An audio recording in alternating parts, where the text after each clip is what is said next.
Hello everyone, welcome back to Planescape Torment. I feel stronger. Last time we got ourselves Fall from Grace on the team. So now we can focus on... Can I not give that back? We can focus on unraveling the dodecahedron. Let me talk to Marissa first, though. I guess the last time I just forgot to... Last time was the time I had to re-record, because OBS crashed in a very weird way. So, where are you?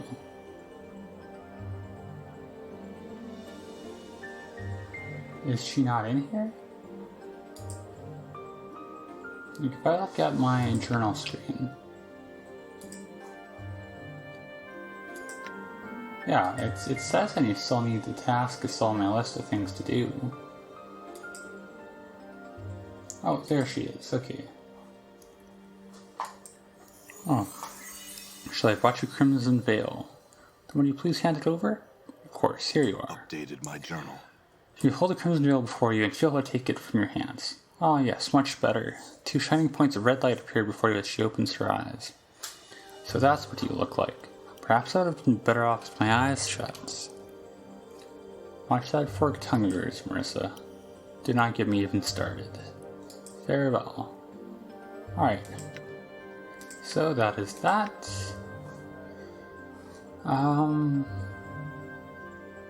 Yeah, so now we can go carry on, I guess. We've got to find something to do with this dodecahedron. I think it has something vaguely to do with this linguist guy, who I believe we should have... Yeah, we got his book, Finum. So let's go talk to Finum. Let's see what Finum has to say about us finding his book. If nothing else, it's something to do. It's some way to, like, progress the game state. Oh, there you are, Finum. Let's talk to you. Chosen to grace my home once more, have you? What does he wish of me this time?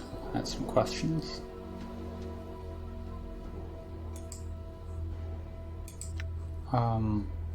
Okay, he doesn't want to talk to us. Don't we have... Yeah. We got that. Let's try using this here. This heavy dodecahedron, I guess we don't have to read that. Let's use it. This heavy dodecahedron, about the size of both your fists balled together, seems inexplicably familiar to you.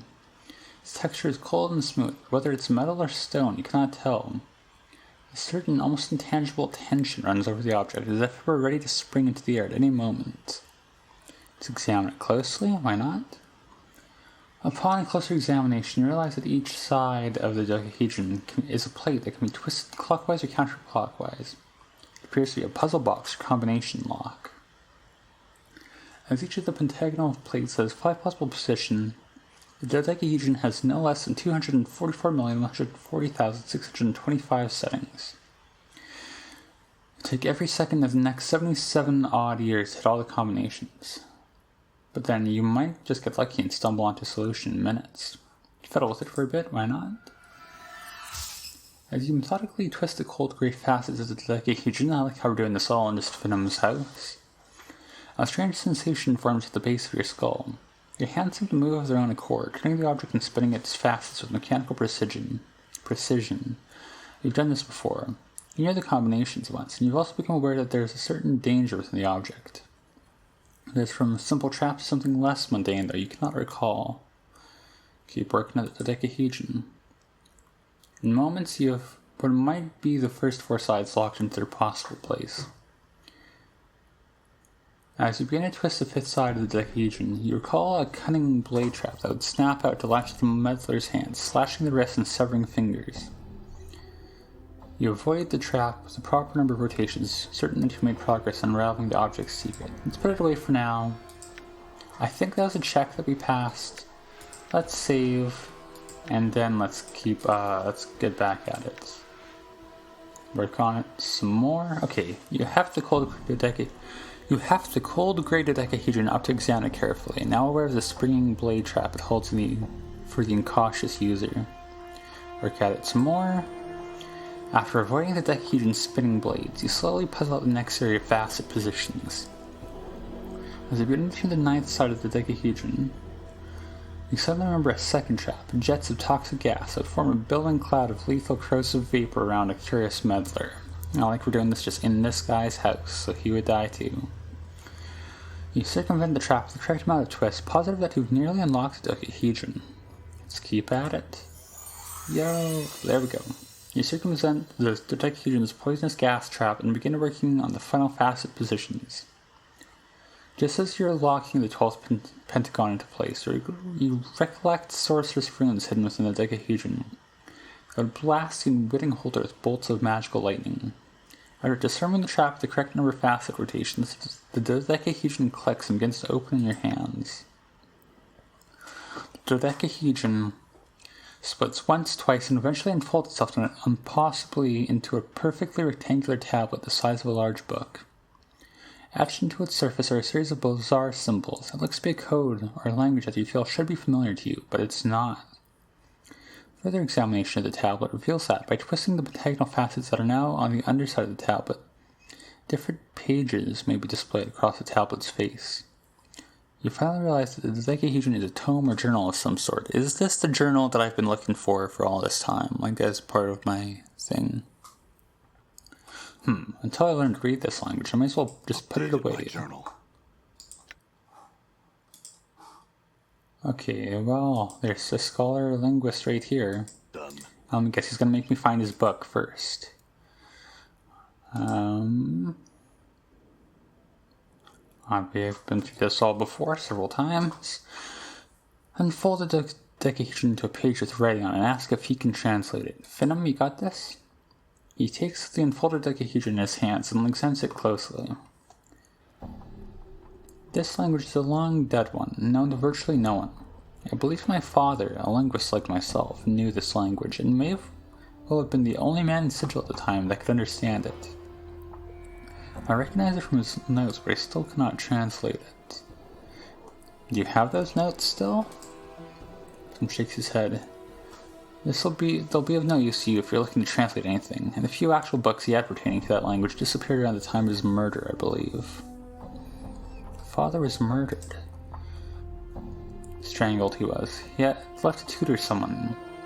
He taught various languages to supplement his research income, and was discovered dead in a side chamber of the Civic Festival. The killer was never found.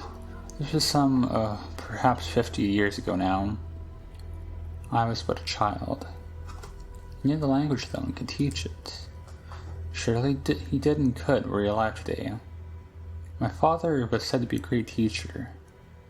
I have his skill with language, but not his patience, rather sadly.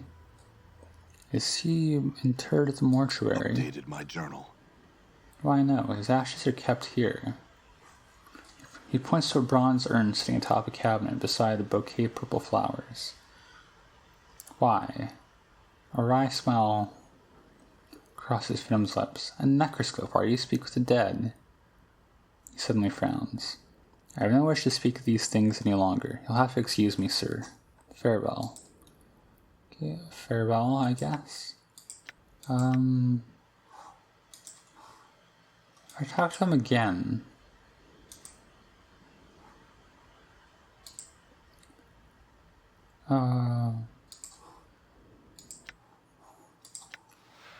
I don't know why I keep saving more, but I guess I'm just entrained from Pathologic, where you have to, but if we go through that same route again,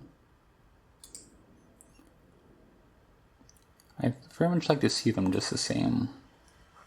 There we go. Finum gives an annoyed sigh. I did just take the wrong path, alright. I'm not certain where they are just now. I'm looking for something else at the moment. I need my research journal. Perhaps when I've recovered I could spare the time to find those notes for you. Is it this book right here? Updated my journal. Finum's eyebrows arch. Why, yes it is. He takes it from you, then begins to rummage through his pockets. Here you are then. My father's notes. Alright, he just had them on him and just was lying to us. That's cool. Square then, are we? Good. I have to look over my notes now, so just excuse me. Thanks, Venom. Farewell. Let's just get out of your house now, not to bother you. Finn and Dial's notes. These are the notes of deceased linguist Finn and Dial. They have composed and I was researching the language of the Uyo, which seems remarkably similar to the writing you found hidden in the dodecahedron puzzle box. Let's read them over carefully, see if it sparks memory. Updated my journal. As you read over Finn and Dial's notes regarding the lost language of Uyo, there's a throbbing sensation in your temples as the memory begins to surface. Memories of this language. You recall letters, words, phrases until, like a spiral blowing away the blanket of poisonous smog with great foundry, the language is once more revealed to you in its entirety. You should be able to read the writing in the dodecahedron now. Put the notes away. I kind of want to be out here. I guess it's 6:30 a.m. I think we're fine. I'm worried about shades. I don't know exactly how they work, but... Anyways, dodecahedron. Let's use it again. You heft the cold grey dodecahedron up to examine it carefully, now aware of the various deadly traps it holds for the incautious user, and how to avoid them entirely. Having learned the dead language of the Uyo, you'll at last be able to decipher its contents. I feel like this is meant to take longer. We just kind of happened to get all the pieces at once. Like, I legit, both finding Finn's house and his notes, I didn't do those with a guide, I don't think. I think I just happened to get both of those accidentally. And I just so happen to have all the pieces. Anyways, unfold the dodecahedron and read it. I'm really struggling with the word dodecahedron for some reason. The tablet turns out to be a journal of sorts, one kept by some prior incarnation of yourself, it would seem. And not an altogether sane one, either. There are only a handful of completely coherent sections. Let's browse through it. What do you wish to read about? Oh, that's a lot. Okay. There's 11 options, so this might take a full, couple videos to get through. Like the rest of this video and maybe another, but anyways. At the start, we'll read about Whispering Shadows. Okay, if they're all this short, then maybe not. The whispers are not the shadows moving. They're speaking, plotting, talking to each other. I can understand some of what they say. A female ghost, Dianara? The book tells me things, whispers things. It tells me to avoid the ghost girl, avoid her. I don't know her and she torments me. Hiding something within your own body. And so I swallowed it, hoping it'd catch my bowels. I can make someone remove it when I need to. Paranoid ranting. I have learned that my life is not my own. I will not allow you to have my life. You will have to pull my life from my broken body if you want it. It's you who will die. If I cannot have it, neither will you. You're not responsible for this treason of flesh. You will not live to live my life. Is this one we saw in the Sensory Stone? He's like paranoid against his future incarnations. Cursed tattoos? These accursed tattoos will not leave my skin. I tried to burn them off my skin. Failed. I tried to cloak myself, but I feel like people are always reading my flesh, reading me like a book. Whenever they look at me, I want to tear their eyes out, pluck them from their sockets, and crush them beneath my heel. Okay, that's why we have so many scars, maybe, or partially why. Dreams and revel? Why can't I dream? I used the goblet of Samir to force a waking dream. I saw a hag. She tempted me, threatened me with shadows. I've never seen her, but when she came when I dreamt. I must not dream again. I must always be aware. I destroyed the goblet. She says she's someone of power and that she will have me, will find me. Get away, hag. Stay far from me. Leave me in peace. I want nothing to do with you. Her voice reeked of evil talons like spiders. They burrowed into my grey matter. I need her out of my mind. Out, hag. She was a myth, a fairy tale, who alone challenged the Lady of Pain. How can one fight someone who's a myth? I don't have the weapons. I need weapons that'll kill her should she come find me. I need a strategy so that she cannot defeat me when she comes for me. I must devise and think. I shall beat her. Danger of names. Fear names. Names have power and identity. Names can be used as weapons by others. They're a hook that can be used to track you, find you, hunt you across the plains. Remain nameless and you shall be safe. Killing in the fest hall. Oh, that's about, did I kill, Venomous Dad? I went to the fest hall, looking for the path of my false self in its halls. So glaring was it, that those I did not know, the false ones, welcomed me into their confidence, treated me as a friend, showed me my room. Just like before. I attended to my needs. I restrained myself from launching out against them. That would have been premature. First, I needed to protect my identity. I found the one who knew the exclusive language of the Uyo, learned it as I could, then killed him. Then I went to this sensorium and prepared to end the matter. Soon. So I did kill Finn, whatever his last name was. That's fun. Read about the murder of one who tried to help you. There's nothing he can do. Memories are gone, he says, never to return. He says /lies and tells me this is what he told me. Lies. He said my mind is weakening from every death. Lies. He sat there betraying my confidence with every turn. He says that only after 3 more deaths, 3 more lives will I gain the benefit of my keeping memories, but that I, myself, I will die when I die. How can one be immortal and still die? He got answers, so he is of no use. I butchered him, so no other incarnation will ever benefit from his uselessness.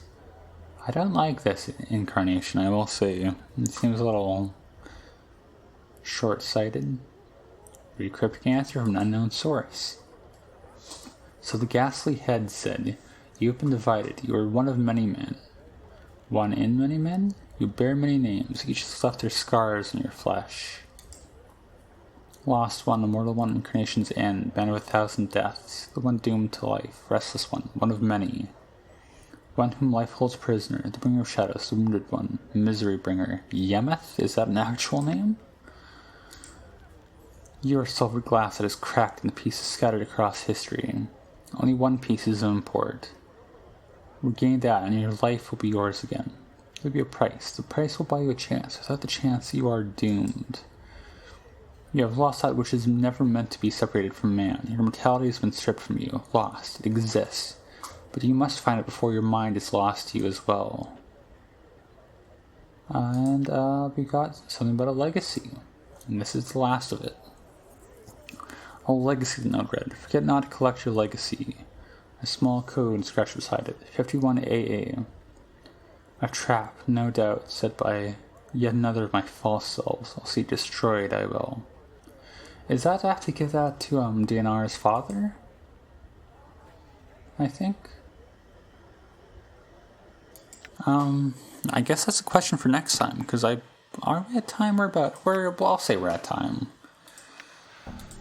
Yeah, I think that's the idea there, is that, we gotta give that code, that's like another thing in the vein of like DNR's legacy. Sorry, I'm yawning. DNR's legacy that we went through before, so I should give that to, Finum. Not Finum, why did I say Finum? To What's-His-Face. And he'll, like, I don't know what it'll give me, but I feel like that's gotta be the way forward, right? So we'll try that next time. For now, though, we'll call it here. And as always, I'm gonna press the wrong button. Thank you for watching.